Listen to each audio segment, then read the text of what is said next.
Assalamualaikum warahmatullahi wabarakatuh. Puji syukur kita panjatkan kehadirat Tuhan Yang Maha Esa, karena pada kesempatan kali ini kita telah diberikan nikmat kesehatan, nikmat kesempatan, sehingga kita dapat berkumpul lagi di sekolah tercinta ini, tentunya dengan mata pelajaran tercinta, yaitu mata pelajaran geografi ya anak-anak. Ya baik, Bapak akan memeriksa absen hari ini. Tidak hadir satu. Fikri kemana Fikri? Sakit. Ada suratnya? Baik. Ya anak-anak, dari pertemuan kali ini apakah ada yang kurang jelas dengan materi yang Bapak bawakan minggu kemarin? Atau ada yang kurang jelas? Atau ada yang mau ditanyakan terkait materi yang kemarin?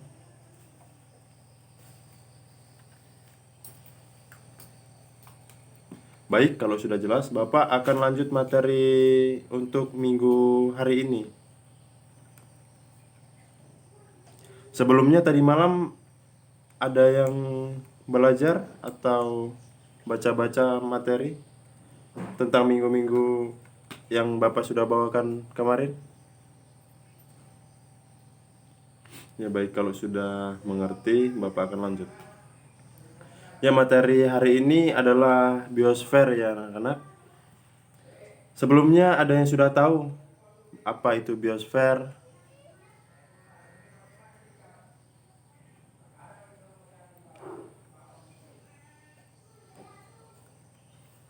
Baik, kalau begitu Bapak akan lanjut. Biosfer. Coba anak-anak perhatikan di lingkungan sekitarnya. Melihat tumbuhan yang sangat besar, rumputan kecil, hewan yang berbagai ukuran. Coba anak-anak pikirkan, bagaimana organisme tadi itu bisa dapat hidup. Ya, baik. Organisasi itu dapat hidup karena ada tempat untuk hidup yang menyediakan semua kebutuhan untuk melangsungkan kehidupan. Tempat untuk hidup itulah yang disebut biosfer, berasal dari kata bio, yang artinya hidup, dan sphaera, yang artinya tempat atau lapisan. Bagian mana sajakah dari bumi ini yang bisa dijadikan tempat untuk hidup? Perhatikan gambar di bawah ini. Gambarnya ada di slide ya anak-anak. Silakan dilihat. Ya, di slide pertama itu adalah gambar gurun. Terus yang kedua itu daratan salju kutub. Yang ketiga laut. Bapak akan jelaskan yang di gurun pasir, yang gersang di kutub yang sangat dingin, dan di dalam laut ternyata masih dijumpai kehidupan. Berarti gurun yang gersang, daratan, kutub yang dingin, dan di dalam laut merupakan biosfer. Tidak hanya di permukaan bumi, di dalam tanah dan di udara pun ada kehidupan pada kedalaman tertentu di dalam tanah. Kamu dapat berbagai macam organisme di udara pada ketinggian tertentu. Kamu dapat melihat burung-burung, berbagai makhluk udara pada ketinggian tertentu juga merupakan biosfer. Jadi menurutmu apakah biosfer itu? Anak-anak apakah tahu apa itu biosfer? Kalau tahu boleh angkat tangan. Bapak akan memberikan nilai plus.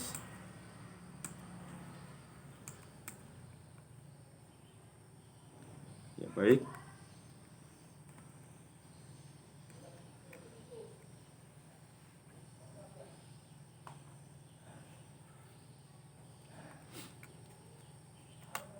Ya anak-anak, secara lebih terperinci, jenjang kehidupan atau tingkatan organisasi makhluk hidup adalah: yang pertama, silakan dicatat, individu. Atau Bapak kasih slide aja supaya anak langsung mencatat.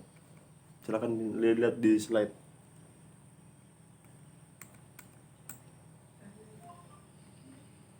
Ya, yang pertama individu.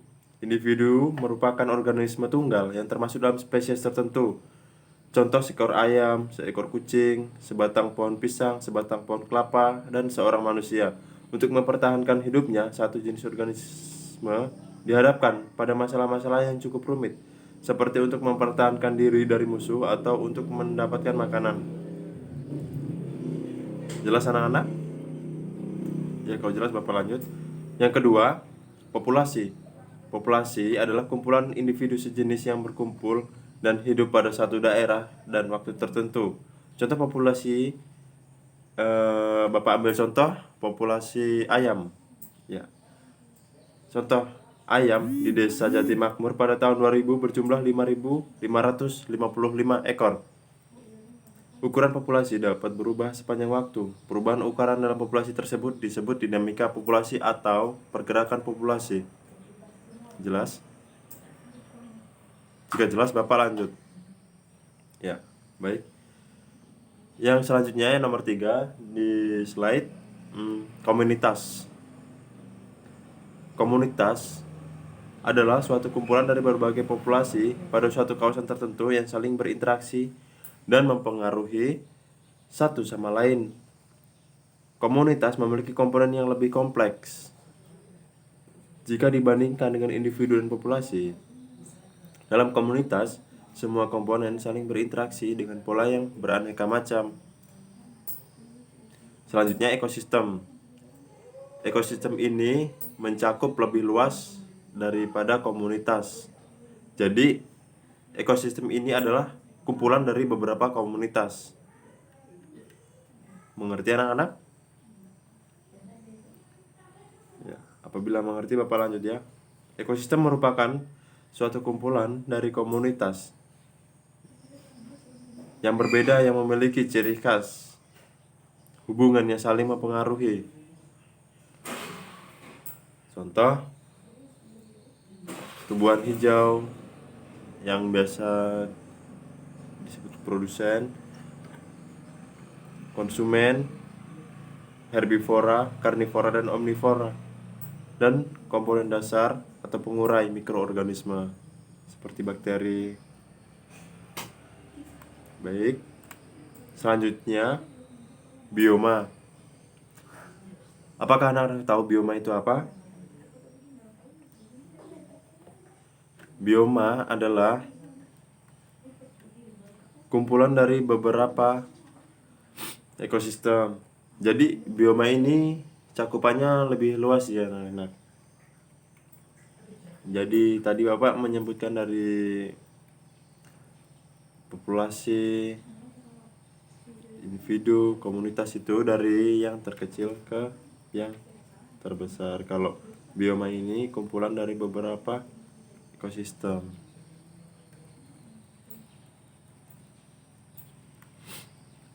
Ya, baik. Di dalam biosfer itu ada iklim yang sangat mempengaruhi kelangsungan hidup bagi tumbuhan maupun hewan yang hidup di daerah tersebut ya. Iklim ini mencakup suatu cakupan wilayah yang luas. Flora tertentu hanya dapat hidup di daerah dengan iklim tertentu. Contoh, kaktus hanya bisa hidup di daerah gurun. Kenapa? Ada yang tahu anak-anak? Ya, baik, betul. Kaktus hidup di daerah gurun karena dia menyimpan cadangan airnya di dalam batangnya. Kaktus tidak memiliki daun agar supaya mengurangi tingkat penguapan dari aktivitas penyinaran matahari. Jadi bayangkan saja kalau kaktus ini memiliki daun, mungkin hidupnya tidak di gurun. Ya, baik.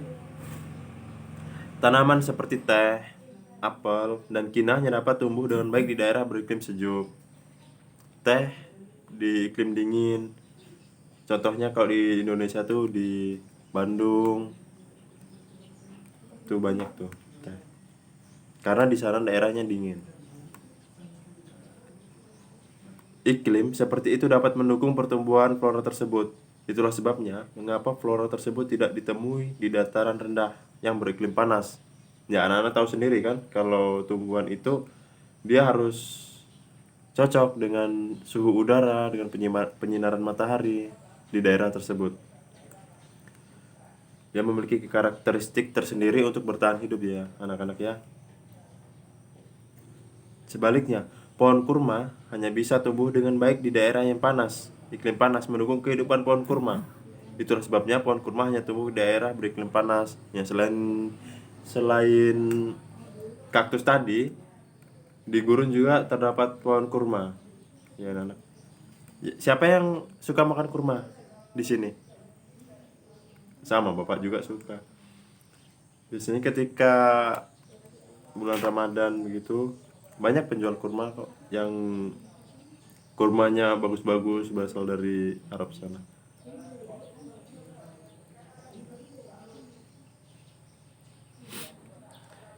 Selain tumbuhan tadi, yaitu terdapat fauna atau hewan. Hewan juga memiliki karakteristik tersendiri untuk bertahan hidup.